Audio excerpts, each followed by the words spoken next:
Bueno, empezamos. Ahora me van a ayudar Hugo Wortmann-Joffre, que está llegando. También Daniel Marx, para hablar de economía, ¿no? ¿Me dijeron? ¿Sí? Está llegando. Este es el libro de Martín. A mí me encantan los libros. Por supuesto que tiene un diagnóstico de la economía, tiene un diagnóstico del Estado, que la verdad que no es que mete miedo. Cuando vos te das cuenta lo mal que funciona el Estado en la República Argentina y la plata que pierde.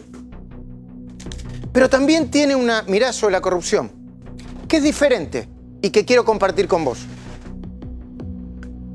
En su último libro, llamado Debajo del agua, una inmersión en los problemas argentinos y sus soluciones, Martín Lustó aborda el problema de la corrupción de una manera distinta y para mí muy interesante y hasta muy impactante. Porque es al mismo tiempo el libro una manera de mirar la corrupción no simplista ni exagerada. Repito, no simplista ni exagerada. No dramática, ¿viste? Pero al mismo tiempo, no por eso deja de darle la verdadera importancia que tiene el fenómeno de la corrupción. Empieza diciendo Martín Lustó una verdad sencilla y obvia. La corrupción no es un fenómeno argentino. ¿Estamos? La corrupción no es un fenómeno. Ahí está Daniel Marx. Y qué suerte que vino Hugo Wortmann-Joffre porque como parte de Poder Ciudadano, o en su momento como socio de Luis Moreno Campo, se elaboraba junto con Transparencia Internacional muchas teorías sobre cómo combatir la corrupción en el mundo. Creo que sigue siendo parte, Hugo, de Transparencia. ¿Seguís siendo parte de Transparencia Internacional? Sos el presidente de Poder Ciudadano. ¿Y de Transparencia Internacional? Bueno, Poder Ciudadano es el capítulo argentino de Transparencia Internacional. Cuando lo sienten, vamos a pelotear un poco porque él sabe más que yo. Estoy desarrollando la teoría de la corrupción de Lustó, Hugo, en su último libro. Pero Lustó acepta, fíjate vos, que la percepción de que la corrupción es mayor sube cada vez que la economía está en crisis. ¿Está? Él dice, ¿me seguís, Facundo? Sí, claro. Te veo muy atento. Que la percepción de la gente percibe que la corrupción es mayor cuando la economía está en crisis, cuando las cosas funcionan mal. Yo agregaría, yo que no soy ni académico ni teórico, casi en crisis permanentes y cíclicas, porque la economía argentina siempre está en crisis. O sea, lo poco habitual es que no esté. Pero Lustó se niega a subirse a la idea simplista de que los argentinos, de algunos argentinos que piensan que la plata no les llega porque los corruptos se quedan con lo que no les corresponde. ¿Se entiende? Hay una teoría, ¿no? Que dice, se la llevan todos los chorros, entonces yo soy más pobre. Yo voy a decir algo antes de continuar. Primero voy a seguir con la teoría de Lustó. Yo me anoto en esa idea simplista, ¿eh? Yo creo que parte de la guita que se chorearon es la guita que, de alguna manera, directamente, indirectamente, no le llega a la gente. En obras, en distintas cosas. Pero ponele que sea simplista esa idea. Sigamos analizando la hipótesis del flamante candidato a senador por Juntos por el Cambio de la Ciudad de Buenos Aires, Lustó. Y con Daniel Marx también vamos a poder charlar porque es un gran teórico. Además, en un momento cita a Gerchunov, que es un historiador, es un economista, pero a la vez es un historiador. Y analiza el fenómeno de la corrupción y dice, yo no lo puedo cuantificar, no es serio cuantificar. Continúa Lustó. Si la corrupción realmente te quitaría la plata a vos directamente de tu bolsillo, recibirías poco aun cuando la economía anduviera bien. Y la verdad es que cuando la economía anduvo bien en la Argentina, está probado que los argentinos reciben más. Supongo que está hablando del ingreso per cápita. ¿Está bien? ¿Se entiende lo que digo, Daniel? Si la economía está mal, generalmente se recibe menos. Sí, bueno, dice, cuando la economía está bien, aunque se siga robando, aunque se siga... Ah, sí. Quiere decir que no debería ser tan enorme el impacto de la corrupción. Bueno, pero Lustó reconoce que cuando hay crisis, la bronca, el símbolo, o la bronca por la corrupción, escala rápido. Ahora, un encomillado. Tanto, sostiene Lustó, que hasta tendemos a exagerar el impacto económico de los funcionarios corruptos hasta el punto de creer que cambiando a todos los funcionarios corruptos por todos los honestos, todos nuestros problemas se resolverían como por arte de magia. Hugo, buenas noches. ¿Qué tal, Luis? ¿Cómo le va? Vos sos un experto en corrupción. Sí. Vos abonás la teoría de que, imaginemos, hagamos un juego imaginario, se cambian todos los funcionarios corruptos que debe haber también este gobierno, todos, por todos honestos. ¿Va a tener un impacto fuerte en la economía real? Yo creo que, bueno, hay teorías que sostienen que un poco de... A ver, la lucha contra la corrupción no te va a garantizar nunca que vas a tener corrupción cero. Vas a poder reducirla a niveles razonables, ¿ok? Porque la corrupción es inmanente a la condición humana. Sí. Niveles de corrupción. ¿Corrupción Entonces, cero? No. Hay teorías económicas.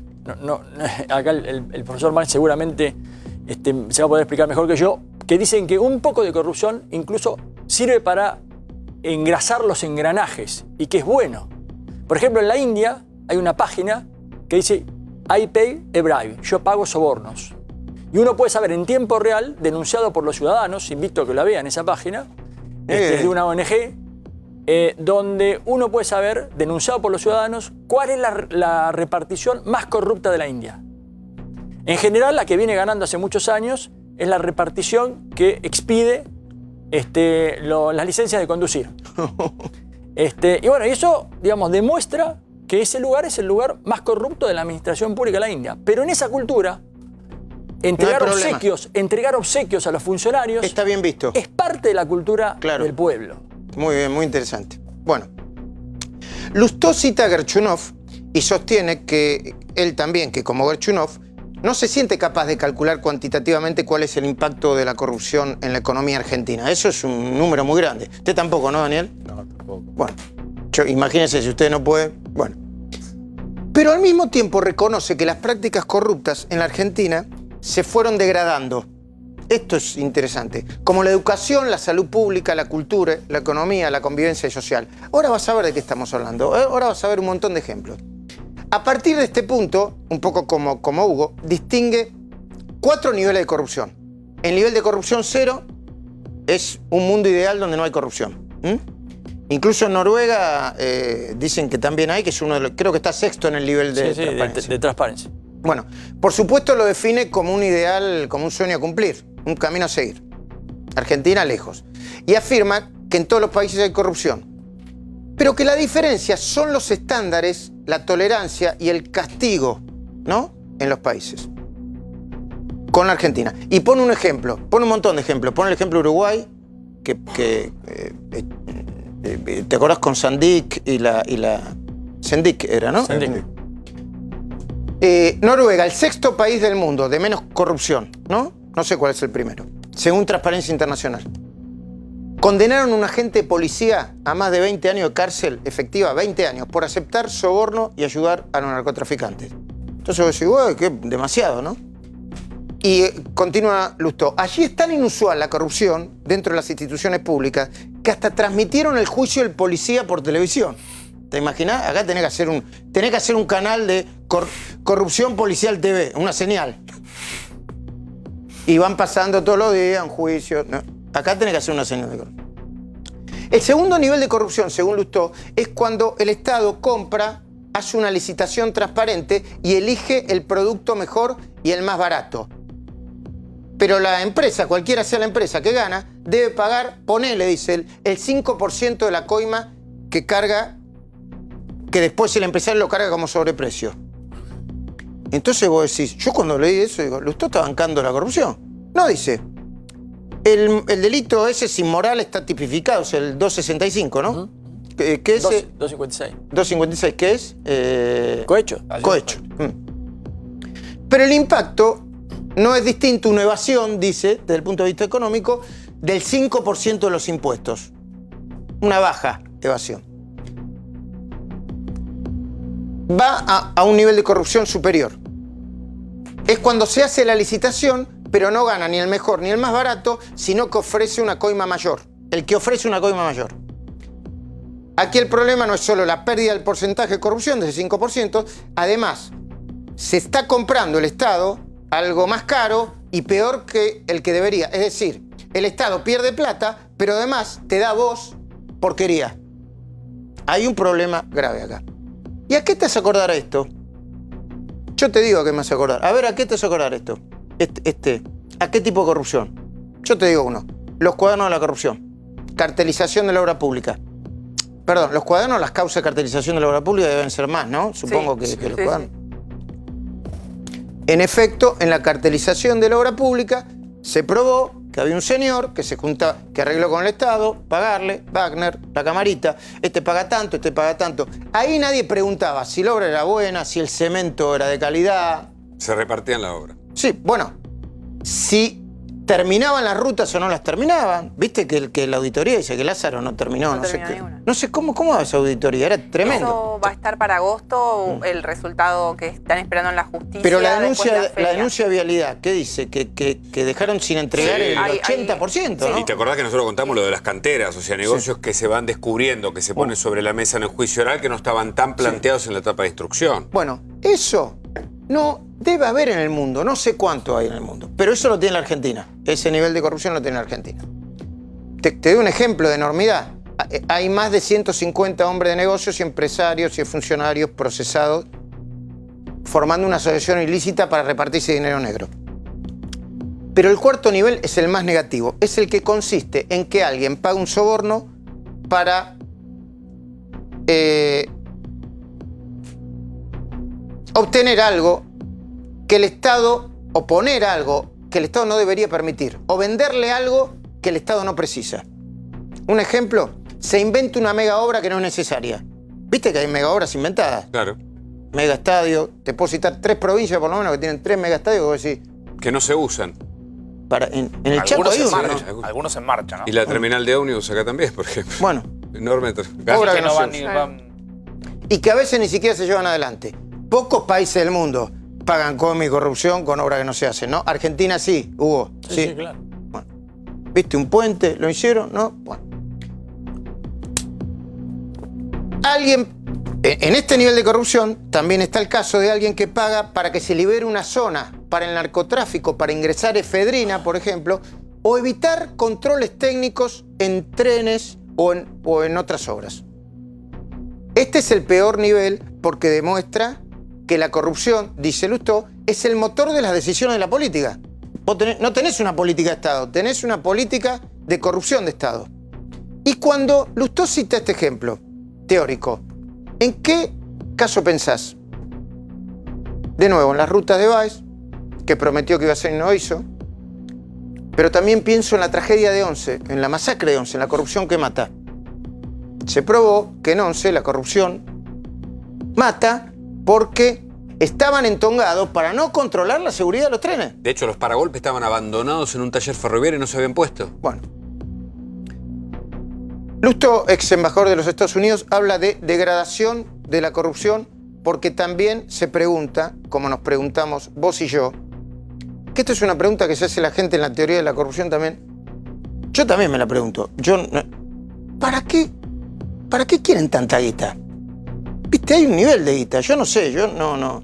Eso, Hugo, la gente normal no busca desesperadamente, ¿no? No, la verdad que yo creo que este año se dio un paso muy importante porque parte del dinero de la corrupción se usa para financiar la política. Digamos, parte va al enriquecimiento del funcionario. ¿La recuperación? No, el producto de la corrupción, ¿por qué se corrompen los Se funcionarios? invierte en campañas. Sí. Parte se enriquecen los funcionarios, vos hablabas de Lázaro Báez, parte Sí. se enriquecen ellos, los funcionarios, los empresarios, y parte se usa para la política. Pero como Entonces, dice Jorge Lanata, no se mezcla. ¿Cómo hacen para separar la plata? Esta la plata la dejo para la campaña y esta para la política y esta me la quedo. ¿sabes lo que se dice No sé, en teoría de la corrupción? La ley del cubito. Al primero le das un cubito, al último le llega una gotita. Porque va pasando de mano en mano. Y entonces, claro, se va quedando en los bolsillos de los recaudadores. ¿Por qué sí que se avanza entonces? ¿En qué sentido? No, este año se dictó la ley de financiamiento de la política que permite la trazabilidad de los fondos. Entonces, antes las empresas no podían aportar, eran solamente las personas físicas. No hay trampa, igual hubo ahí. Ahora hay trazabilidad. Si una empresa quiere poner... Pero no hay posibilidad de trampa. No, mucho menos, porque es muy Hay menos, difícil blanquear. lógicamente. Bueno, estos son estadios. Yo creo que pasar esta de va a ser 0 la a campaña, 180 perdón. no lo vamos a lograr. Esta debería ser la campaña más austera proporcionalmente de la historia, en muchos años. Y más trazable, más controlable. Antes, nosotros todos los años hacemos los controles de las campañas y todas terminan en procesos penales. Porque te traen una guía de teléfono Sí, y vos vas a hablar con la gente sí, y la con gente la dice, foto yo de no los puse tipos un que llevan los peso. bolsos. Yo no puse un peso. Y los que Claro. ponen eran las empresas y se encubrían a través de personas físicas. Sí. Bueno, hay distintos niveles de corrupción. Cuando vos revisás la corrupción, K tiene estas características. No tenía límites. No tenía límites. Hay muchos tipos que juntaban guita, juntaban 10. Por eso de un día para el otro aparece José López revoleando los bolsos. Hay en ese revoleo de bolsos, perdón, Daddy Brieva, que hoy volvió a decir que los revolearon los bolsos, que hable con el pollero. Daddy Brieva, llama a tu tía Elvira. ¿Tiene una tía Elvira? Daddy Brieva. Llama a tu tía Elvira, Daddy Brieva, y que hable con el pollero. El señor Ojeda, ¿no? Sí, Ojeda, Jesús claro, Ojeda. claro. El El que vivía señor Ojeda. enfrente del convento que hablaba Claro. en este programa. Dice sí. efectivamente que los bolsos que una parte de los bolsos se revolearon. Para pasar el primero la pared. Si no, ¿cómo pasaba, Luis? Claro, porque la pared hubo que pasarla de esa manera y después la sacó Porque a sigue la... discutiendo Daddy Brieva, ¿no? No, la bolsa. Esas. Hoy dijo que quería ser como Herminio, ¿no? Dijo. Sí. ¿Dijo eso Daddy Brieva? Vos, yo sabés que a veces no tengo tiempo de ver. ¿Daddy Brieva dijo? Que, a ver, recordame que dijo, que entre otras cosas Hugo Borman Joffre está en nombre de ADEPA porque hay una fuerte queja. Lo dijo a la mañana en este canal, en el Involucrados. programa. En Involucrados, el programa de Mariano Yudica. A verlo, veamos y escuchemos con una sonrisa y relajados al señor Daddy Brieva. Lo que dicen en el gobierno es que son, o en el gobierno, en la campaña de los Fernández, es que no lo digo estrictamente por Dani, los Herminio Iglesias, ¿no? Aquellos que con sus discursos Para mí se ve un muy orgullo ser un fuertes, Herminio Iglesias, que fue un tipo de la primera resistencia. Justicialista y trabajador. Bueno, pero muchos le atribuyen la Para pérdida él, de... escuchá. Para mí se ve un orgullo ser Herminio Iglesias, que fue un tipo que realmente estuvo en la resistencia y se bancó muchas cosas. Pero Daddy, después viene el cajón de Herminio, que es la foto. El cajón, el pedo de Amuchate. Se lo están diciendo por eso, no por la Ya resistencia. está el título, para mí sería un orgullo Para mí ser también. Herminio No Iglesias. darle Ya está ese el título. cajón. Es un orgullo ser el Herminio Iglesias de Fernández. Recién me gusta, dijiste que dele.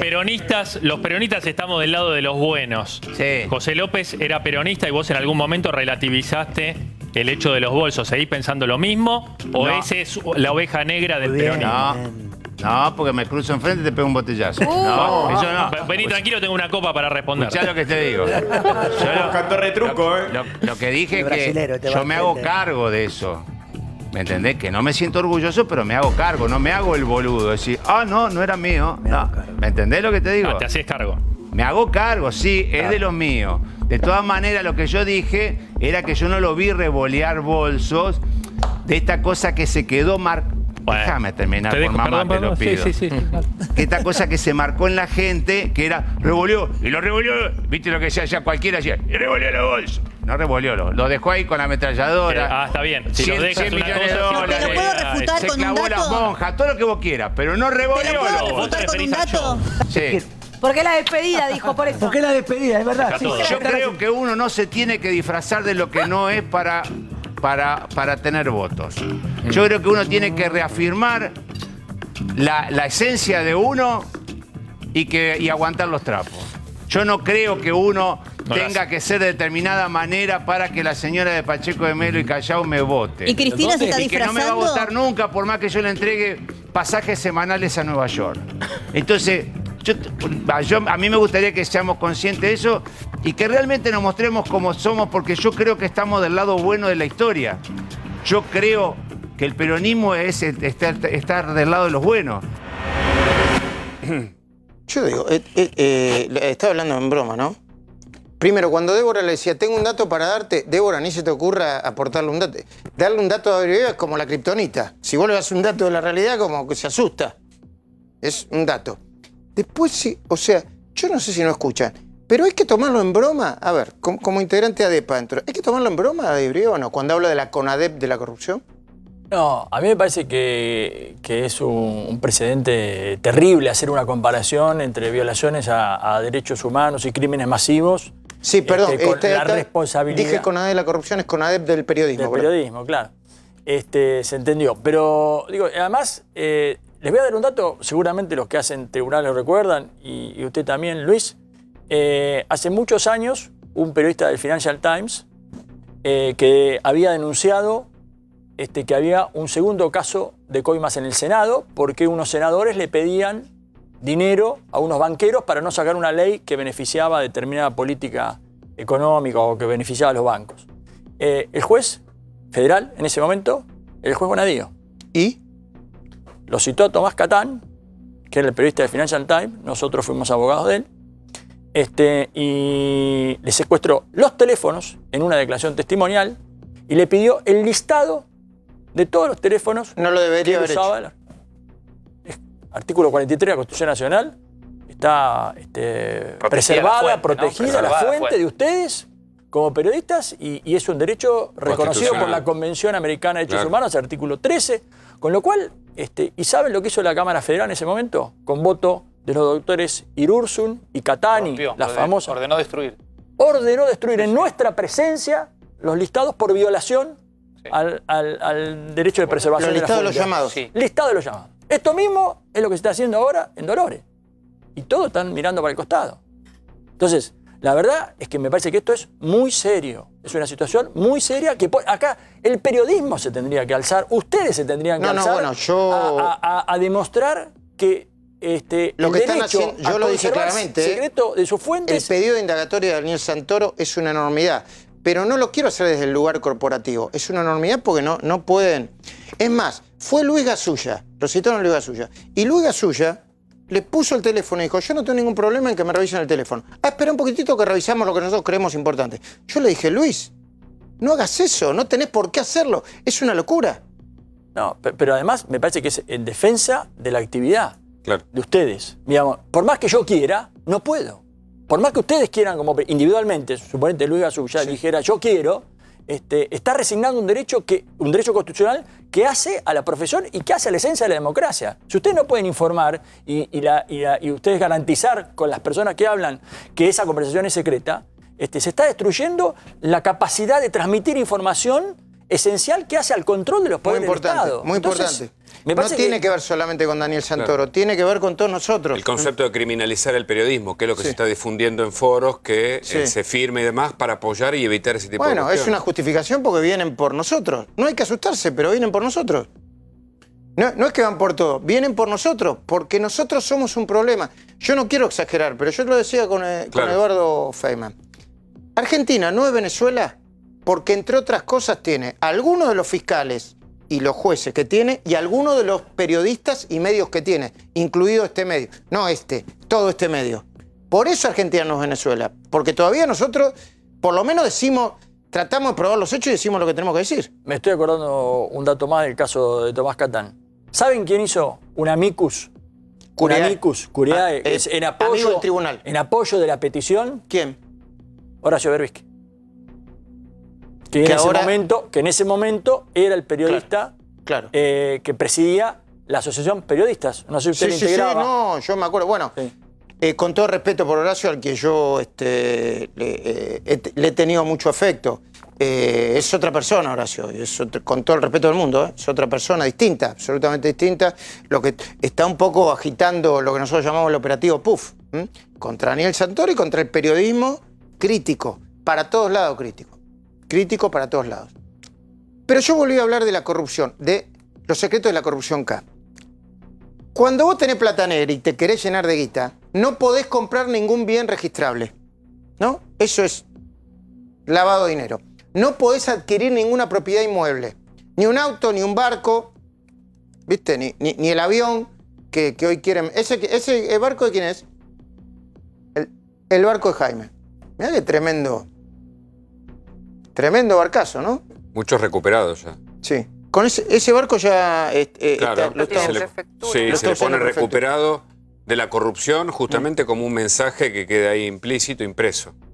Impresionante. ¿Y ese avión también es de Jaime? No sabemos. Bueno, vos no te podés quedar con eso, excepto que, como hicieron ellos, lo pongas a nombre de un testaferro. Y si quisieras que fueran tuyas, las propiedades las tenés que blanquear. Pero si sos un funcionario, esto es el ABC de la ley, ¿no? es muy difícil que lo puedas hacer. Dice Lustó en el libro, y es para que lo entiendan, para que lo entendamos todos. Eso explica a Lázaro Báez. Eso explica la existencia de Lázaro Báez. Con una fortuna de más de 200 millones de dólares.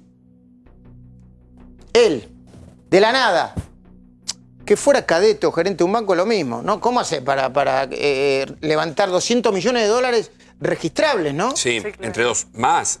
Ahora se empieza a contabilizar. ¿Eso qué Pero subo? este es el avión. Es uno de los aviones que se van a subastar. Este es el Rockwell, un monohélice que está muy deteriorado. Incluso para que la gente tenga idea de qué valor hablamos de un avión 0 kilómetros de eso, entre $700.000 y $1 millón.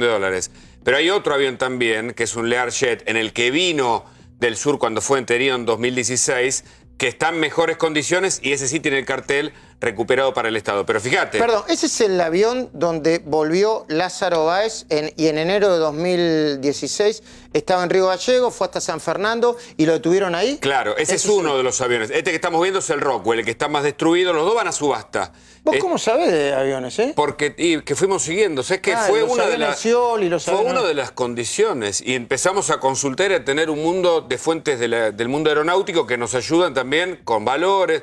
Porque, a ver, en el caso de Lázaro Báez es una exageración. 1.200% incrementó su patrimonio en una década. Perdón, este es el que me mostraste en la foto anterior. Sí. ¿Es este? Sí, exactamente. ¿Es el que se subasta ahora? Este es uno de los dos que se subasta. Este es el Learjet y este es el Rockwell. Este es un monohélice. ¿Ves? Ahí ves las características. También fuimos aprendiendo un poco del mundo de los aviones. Todos usando aviones privados, todos para, atención con esto, transportar bolsos, porque los bolsos no solo iban al sur y se movían de un lado a otro en el avión presidencial, sino en aviones privados, sin controles, saliendo y llegando a cada uno de los lugares. Lázaro tenía dos al menos. Lázaro tenía terreno, 1.500 bienes tenía Lázaro, pero en este caso, mira, hablamos de uno que es subastador, el Rockwell Commander. Hace un año valía $200.000, ahora se lo subastan $100.000, casi como repuesto. Sí. Se lo ha dejado deteriorar. Muchas veces el Estado interviene. Es un problema. O se aprueba la ley de extinción de dominio rápidamente o reglamentan el decreto, porque si no el Estado se tiene que hacer cargo del mantenimiento. Es un montón de plata eso, totalmente. ¿no? Bueno, pensá en eso y yo me río porque a veces cuando yo hablo de los aviones digo, che, ¿cómo puede ser que en un país tipos que antes no tenían nada de repente aparecen con aviones? Y me dice, pero vos no ves los aeropuertos privados de Brasil. Perdón, estoy hablando de una economía, una escala un poquitito más grande de la economía de Brasil, ¿no, Daniel? 5 veces como mínimo. 5 veces más, ¿no? Más. No sé cuántos aviones privados en Brasil son de corruptos, pero es una economía de una escala un poquitito mayor. Cuando pensás en blanqueo, ¿en quién pensás? En Daniel Muñoz, a quien hasta ahora le detectaron, ya le detectó la justicia, más de $200 millones. Un secretario privado que tendría un salario hoy de ¿cuánto? 140.000 pesos. Claro. Cuando pensás en blanqueo de plata, que no sabían ya dónde meterla, ¿en quién pensás? En Víctor Manzanares, a quien Muñoz tentó y logró hacer entrar en decenas de negocios sucios. Estos son los departamentos de Miami de Daniel Muñoz. Y no está el departamento en el Plaza, ¿no? ¿Tenía uno? $13 millones. ¿En el Plaza? Eso sí que es exquisito. Pasó de la Patagonia a la exquisitez, ¿eh? Porque hay que tener un departamento en el Plaza. En vista del Central Park. En un momento no sabe dónde poner la plata. O sea, no sabe. Tenía miedo que lo robaran, que lo mexicanían. Por eso le da Manzanares los 15 bolsos con $30 millones. ¿Ese es el Plaza? ¿Qué piso es? Creo que era un 12. Bueno. Y eso explica el blanqueo. ¿Por qué Lázaro necesitaba al valijero Leonardo Fariña? Por ejemplo, ¿sabés por qué? Dice, ¿por qué estalló tan? ¿Por qué hay tantos casos de corrupción? Porque en un momento Néstor se murió. Y toda su organización y sus testaferros empezaron a blanquear plata a lo loco. Y además, Cristina y Máximo querían saber dónde estaban la plata y si la tenían o no que mover. Hay infinidad de testimonios en eso, en los cuadernos, donde quieras. Y eso explica a Osvaldo Bocci Sanfelice, que era uno de los hombres de confianza de Néstor, el que le debía enseñar a Máximo todo sobre los negocios de la política del Estado, que de repente se encuentre con una mina de oro que había que administrar y ordenar, y se convierte en una especie de coordinador de testaferros. Y fueron tantos los negocios y tanta la plata negra que tuvieron que recurrir al manual básico del lavado de dinero. Y ahí dejaron la huella marcada. ¿Cuál es el manual básico del lavado de dinero? La compra de hoteles, la compra de restaurantes, la compra de garage, de cocheras. ¿Por qué? Porque te da la posibilidad de decir, sostiene Lustó y cualquiera que conozca un poco de economía, que vos tenés en el hotel, en el restaurante o en la cochera, los tenés siempre llenos, aunque esto no sea verdad. Es relativamente, ahora yo creo que es más difícil eso, ¿no? Pero es relativamente fácil. Entonces declarás que está ingresando plata, pagás ganancias y así blanqueás el dinero de la corrupción. ¿Por qué Manzanares y Muñoz se repartían bienes que tenían que ver con restaurantes, con hoteles, clase Arobay o con garage? ¿Viste que tenía un montón de... De repente estaba sembrado de garage. Totalmente. Muñoz. La corrupción, la efedrina, las rutas que no construiste y los trenes y lo colectivo que no controlaste. Eso es un sistema de corrupción. Y si tenés la suerte de ser presidente o presidenta y tenés de amigo al mayor empresario del negocio del juego, mejor todavía. Esto no lo digo yo, lo dijo Julio Bárbaro. No una, varias veces. Contó, lo escribió. Lo que pasa es que te lo dice así y a vos te impresiona, pero no lo niega. Y había gente ahí, en esa supuesta reunión, que yo le tengo que creer. Dice que una vez fue a ver a Kirchner porque un empresario de medios quería montar un casino o una cadena de casinos. Cuenta Bárbaro que Néstor ni siquiera lo consideró. Dice que le dijo, mejor no perdamos el tiempo. ¿Me puede ofrecer tu amigo $100 por maquinita tragamoneda por día? Porque yo eso ya lo tengo asegurado y por menos de eso no pienso gastar ni un minuto para hablar con nadie. Si es cierto lo que dijo Julio Bárbaro, y yo no tengo por qué creerlo, hay un sistema de corrupción instalado, muy profundo. Se calcula que Cristóbal López, con sus socios, llegaron a tener cerca de 15.000 maquinitas tragamonedas. Es como el casino más grande del mundo. Hay un casino en China que tiene un poco menos, creo. Si es verdad lo que dice Julio Bárbaro, no habría por qué no deducir que la familia Kirchner y todo el laberinto de testaferro que pacientemente armó deberían ser multimillonarios. Lustó en Debajo del Agua, y termino con esto, profundiza todavía más. Dice que la corrupción depende de cada persona. Que hay un 10% de personas que si se encuentran... Creo que esto lo cita Guillermo Jorge. Guillermo Jorge dice que hay un 10% que si se encontrara con esa valija y con un montón de policías de élite y cámaras de seguridad, se pasarían toda su vida viendo a ver cómo embroman a esos tipos para quedarse con el palo. Pero que el 80% restante se comportaría de acuerdo al sistema que nos toca vivir. ¿Y cuál es el sistema, Hugo? Que si vos en realidad esa teoría no es de Guillermo Jorge, sino que es de Michael Comer, en un libro que se llama Controlando el fraude en la empresa. Y los porcentajes son 25, 25 y 50. Ese 50% de gente que nosotros llamamos honestos pero pecadores, es decir, personas que de acuerdo al contexto van a obrar de una manera honesta o deshonesta, de acuerdo al contexto de mayor nivel de control que exista. Si vos tenés un jefe deshonesto, ese 50% va a ser deshonesto. Si tenés un jefe honesto, te vas a portar bien. Buenísimo. Ahora vamos a hablar de economía con Daniel Mas, nos vamos a tomar un tiempo para hablar de economía, pero para descansar y darle un corolario a esto. Dije bien, corolario. Lo puedo decir 20 veces y lo voy a decir 20 veces mal. Sépanlo. No te rías, Arielito, que vos también te equivocás. Vamos a mostrar un compactito de el tour de la corrupción, porque Víctor Manzanares, el arrepentido, llama a Río Gallegos, que ahí también se desparramaba, la ciudad del pecado. Y a nosotros se nos ocurrió hacer un tour de la corrupción. Mirá.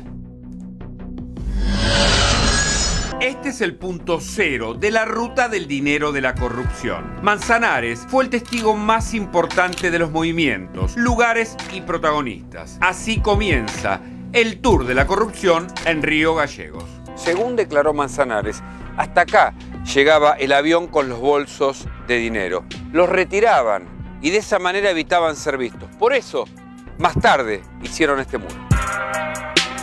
La tentación fue los bolsos de Muñoz. Aquí frente a este galpón, en la calle Teófilo de Loqui, pararon dos camionetas Cherokee. En una Daniel Muñoz había citado al contador Víctor Manzanares. Para ofrecerle trabajo, le entregó 15 bolsos con $30 millones. Le pidió que se los guarde en su propia casa.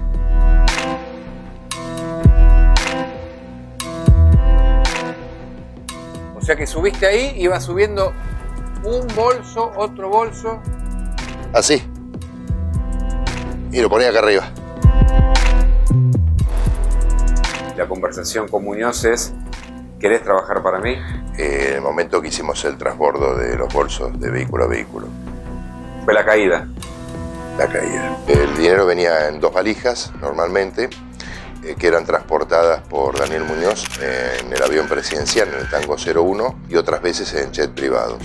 Ingresaba con mi auto a la pista de aterrizaje, cargaba él mismo las valijas en el baúl, y de ahí salíamos del aeropuerto y viajábamos en un viaje muy corto hasta la casa de la mamá del doctor Kirchner, en la calle 25 de Mayo al 400, y él salía con 1 o 2, entre mochilas y bolsos, y entrábamos los dos. Yo tenía llaves tanto de la puerta de acceso como de un armario tipo una caja fuerte artesanal, y se depositaban ahí. Y él me dijo una vez que él percibía comisiones por ese trabajo. No puedo aseverar si solamente era eso o si aparte hurtaba algo del contenido. En este galpón se guardaban cientos de bolsos del dinero de la corrupción. La llave la tenía Roberto Sosa, el ex secretario de los Kirchner. El galpón estaba a nombre del contador Manzanares, pero en verdad era de Daniel Muñoz. El primer titular de ese galpón fue una sociedad llamada SL Group, que pertenecía a un concuñado de él, de Muñoz, y un licenciado en Administración de Empresas de Neuquén, que fueron los primeros que trabajaron con él de la misma manera que después trabajé yo. Con el tiempo, ese galpón pasó a ser propiedad de una sociedad anónima de mi titularidad, que allá por el año 2012 yo le transferí junto a mi padre las acciones a él y su esposa. Pero ese galpón siempre fue de él. ¿A Muñoz y a Pochetti? A Muñoz y a Pochetti, sí. ¿Y ahí guardaban dinero? Sí, yo no lo sabía en ese tiempo. Lo supe mucho tiempo después. En la avenida Néstor Kirchner funcionaba la inmobiliaria de Osvaldo, Boche, Sanfelice, Carlos Sancho y Asociados. El asociado era Máximo Kirchner, quien venía todos los días a trabajar a este lugar.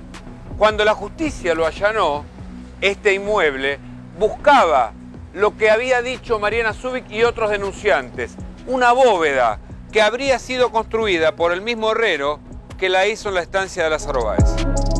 En el despacho que usaba Máximo había un espacio que era una bóveda que en algún momento se transformó en lugar para depósito de documentación. Así está hoy Austral Construcciones, la empresa emblemática que Lázaro Báez fundó unos días antes que Néstor Kirchner asumiera como presidente. Hasta hace poco había custodia, incluso de la policía, y privadas, pagados por el empresario que está preso. Hoy los cientos de vehículos, excavadoras y el resto de las instalaciones están abandonadas. ¿Cuánto calcula que hubo de dinero de la corrupción que se manejó durante esos años? Hicimos así un juego de números partiendo de una base de cuánto podría ser la comisión en cuanto a porcentaje, y en función de lo recaudado tirar un número que nos había dado así como 10.000 millones de dólares. Cuando veo estas cajas, estas. ¿Vos sabés que esta estaba allá y le hicieron abrir? Mirá. Te lo habrás filmado, ¿no?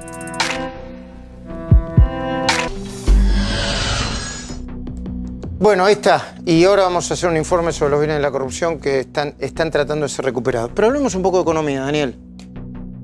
¿Cómo está la economía? Bueno, no está fácil, digamos. En estos momentos hay algunos indicadores como que la actividad económica dejó de caer, en algunos sectores recuperando un poco. La inflación parecería que también está cediendo un poco, pero seguimos con niveles, digamos, de inflación del 3% mensual, que es algo con lo cual normalmente uno no puede desarrollar mucha actividad económica. Y el producto año contra año está estimado que podría caer 2%. Parece que ahora, dejó de caer, pero... Yo leí, a ver, usted corríjame, yo leí que no tengo que entender la diferenciación entre el dato estacionalizado y no, pero decían que si uno lo toma aisladamente, el último mes había crecido la economía un 0,8% el último mes. Comparado con el mes anterior. Ah, y eso es una buena noticia. Sí, por eso, es una buena noticia. Hay gente que dice, bueno, es como que a partir de acá empezamos a rebotar. Yo creo que, por eso, lo mínimo parecería que estamos en una meseta. Rebotar, me parece que para que sea sostenible todavía faltan algunas condiciones. Pero... ¿Te puedo tutear, Daniel? Sí, por supuesto. Yo, porque me enteré que andás en bicicleta, te voy a tutear más todavía. Es un gran ciclista. ¿No es mejor para la Argentina crecer de a poco y no generar un rebote bárbaro y ese crecimiento serrucho que nos tiene a todos medio locos? Desde ya. La historia de Argentina durante varias de las últimas décadas es que cuando lograba que algún motor se encienda, generalmente de afuera, como ser mejora de precios de la soja, como también puede ser caída de tasa de interés y conseguir plata, la economía crecía porque se expandía la demanda, digamos, y había... A ver, me lo explica para había, los niños, por eso. Los niños que están viendo televisión ahora. Expandir la demanda significa que alguien pone plata para que uno pueda consumir. Entonces, el aparato productivo responde. Ahora, el gobierno está poniendo un poco de plata, ¿no? Sí. Pero por eso, estos son, digamos, movimientos que uno tendría que ver si los puede sostener. Si el gobierno pone plata, de algún lado es que la tiene que sacar. O sea, si la imprime, es inflación. Si consigue crédito, aumenta la deuda. Si se logra que la economía crezca, se recauda y se gasta. Es mejor que crezca el consumo. ¿Y hay un cambio de clima? Yo le voy a decir algo, le voy a repetir lo que me dijeron, no voy a nombrar la parrilla, ¿no? Hace un rato. Te voy a repetir lo que... es mi parte, tengo un poco de bipolaridad. No hay ningún problema. Voy a una parrilla que voy siempre en San Telmo, ¿no? Y le digo, ¿cómo está la cosa? Uy, floja. Siempre recibo muchos turistas, la parte local, floja. Y digo, hace unos días que empezó a repuntar un poquito. Sí. ¿Y desde cuándo? Desde que lo nombraron a Pichetto. Le digo, no puede ser que el efecto Pichetto llegue a las parrillas argentinas. O sea, ¿puede haber algo eso o es biribiri? No, puede haber que, digamos, para empezar, Argentina se estaría moviendo al centro, a pesar de que se habla de la polarización. Moverse al centro significaría buscar más consensos, buscar más estabilidad en algunas reglas de juego. Para políticas racionales y sustentables y estables. Sí. En política económica. Sí. Ahora, ello significa que si hay esta mayor confianza, hay como liquidación de divisas. Por eso notamos calma cambiaria. Sí, pero yo lo escuché decir no sé quién, a Melconian, que ahora estamos preocupados porque el dólar está barato, está demasiado bajo. Está bien.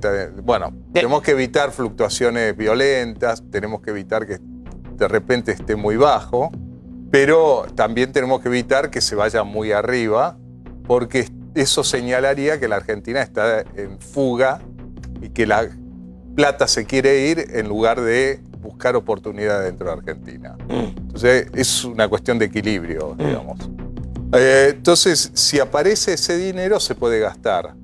Ahora, una golondrina no hace el verano, digamos. ¿Qué quiere decir con eso? ¿Qué quieres decir? Lo que quiero decir es que hay síntomas que esto se calmó, todavía tenemos que lograr que se pueda sostener. Y para sostenerlo hay que generar otras condiciones, digamos, que haya inversión, que la gente tenga confianza, que a partir de ahí se consuma, que también con esto se genere empleo de manera sostenible, digamos. Entiendo, que esto sea sostenible. ¿Podemos dar el anticipo de la recuperación de parte de los bienes del Estado? Ese informecito breve. ¿Estamos en condiciones? ¿Quién lo presenta? No. El informe de la corrupción de los bienes del Estado, ¿lo tenés? ¿Lo presento? Un poquito, aunque sea, dale. La expresidenta Cristina Kirchner posee en el Calafate un terreno de casi 27.000 metros cuadrados y por un valor de mercado superior al $1.200.000, que no declaró ni ante la FIP ni ante la Oficina Anticorrupción. El terreno se encuentra exactamente al lado de Los Sauces, el hotel cuyo gerenciamiento, según confirmó el arrepentido Claudio Uberti, le fue encargado por los Kirchner al empresario ya fallecido Juan Carlos Relats, a cambio de $105.000 mensuales. Esta semana, el juez Bonadío allanó los domicilios particulares de Cristina en Recoleta, Río Gallegos y El Calafate. Fuentes que trabajaron en el allanamiento sostienen que el subsuelo de la casa de Cristina había sido refaccionado. Allí, según sostuvo el primer arquitecto encargado del plano original, Néstor habría encargado la construcción de un lugar apto para guardar dinero y papeles confidenciales. Pero volvamos al terrenito que la ex jefa de Estado se olvidó de declarar. Pegado a su casa se encuentra otro terreno de 10.042 metros cuadrados donde se levanta el emblemático Hotel Los Sauces. Néstor y Cristina lo compraron en 2005 y lo incluyeron en su declaración de impuestos. Meses después, Lázaro Báez le cedió otros 35.562 metros para poder ampliar el hotel tal como anticipó el equipo de investigación de la Cornisa en el año 2016. En el registro de la propiedad inmueble de Santa Cruz surge que Cristina y Báez figuran como copropietarios. Este terreno fue allanado por el fiscal Marijuán. Es que la exmandataria adquirió este valioso terreno en 2006 y 2 años más tarde, en 2008, le permutó parte de este terreno a Lázaro Báez a través de Austral Construcciones. La Cornisa pudo comprobar que a cambio de la mitad del condominio de 87.000 metros cuadrados, Báez le cedió a Cristina Fernández el terreno sobre el cual se ampliaría el Hotel Los Sauces. Otro de los datos que no se conocían es que al lado del lujoso hotel de Cristina, Los Sauces, Lázaro Báez tenía un terreno que le fue cedido a la exmandataria a cambio del 50% de las tierras frente al lago argentino. En 2010, la familia Kirchner compró otro lote de 1.250 metros cuadrados, esta vez a nombre de la empresa Los Sauces. Pero ahora, la Cornisa encontró un nuevo terreno, propiedad de la familia Kirchner, pegado al Hotel Los Sauces y que no está incluido en ninguna de las declaraciones juradas de la familia. Se trata de la quinta 10B, partida municipal A7Q01000B, con frente en la calle Almirante Guillermo Brown 1648 y la costanera Néstor Kirchner. Es un enorme predio que figura en la municipalidad de El Calafate a nombre de Cristina Fernández y de la sucesión de Néstor Kirchner. En 2015, en el medio de las investigaciones judiciales, tasaron el terreno. ¿Sabés cuál era su valor de mercado en ese momento? 13.230.000 pesos. Con una cotización del dólar a 11 pesos promedio, el terreno valía entonces $1.200.000. Nada más y nada menos. A principios del año pasado te mostramos las 14 propiedades que los Kirchner no habían declarado. La pregunta que a esta altura nos tenemos que hacer es: ¿cuántas propiedades más de la familia van a seguir apareciendo? Cuando hablamos de corrupción y transparencia, después Facundo Pastor va a decir lo que está pasando alrededor de las declaraciones juradas de los miembros de la Corte Suprema de Justicia. Es una novedad muy importante. Los Haroldos, vino finos con Ángel. Los Haroldos State, mucho más de lo que esperás.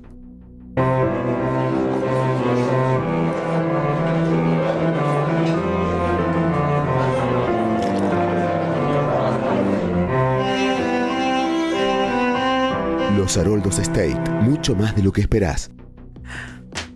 Facundo, háblame de las declaraciones juradas de los miembros de la Corte, dale. Mira, Luis, hablabas antes de transparencia, hablabas antes de corrupción. Hoy se conoció algo histórico. Vamos a poner en pantalla un paper que es parte de la acordada, está firmado por todos los cortesanos, los ministros de la Corte. Este había sido un pedido de la Asociación Civil por la Igualdad y la Justicia. Venían solicitando que se libere el acceso justamente a las declaraciones juradas para poder saber cómo está integrado el patrimonio de los ministros de la Corte al comienzo de la gestión y al final. Fíjate, finalmente los ministros de la Corte firmaron, permiten el acceso al contenido público de las declaraciones juradas conforme a lo previsto en la acordada 9/14 y lleva la firma justamente de todos los ministros. Se va a poder empezar a conocer parte de esto, ahí están las firmas. Ojalá que se pueda replicar a toda la justicia y que no haya tanto celo porque esto se tuvo que pedir y tuvieron que insistir para que finalmente La terminen presión es lo aprobando. más importante. Una línea. Mañana se reanuda el juicio oral y público a Cristóbal López y Fabián de Sousa. Exactamente, Luis, y va a ser en una sala más grande, probablemente en la sala AMIA. Era uno de los pedidos de Beraldi, defensor de Fabián de Sousa, para que haya una sala con más capacidad. Va a ir mucha gente a apoyar. Gracias, Cecilia. Hugo Bormann Joffre, un mensaje. El mensaje es que, como escribió José Cretat, Santoro es el mensaje, vienen por nosotros. Yo creo que así como la semana pasada hablábamos del avance sobre el Poder Judicial, hoy el avance es sobre el periodismo. Así que me parece que ustedes tienen que... Ustedes en representación de los ciudadanos, en definitiva, porque los que recibimos la información somos los ciudadanos. Así que la garantía constitucional los defiende a ustedes, pero ¿para qué? Para divulgar la información que tiene que llegar a la ciudadanía. Gracias, gracias Daniel, muchísimas gracias. Nos vemos mañana a las 10 de la noche, acá en 4 días. Chao.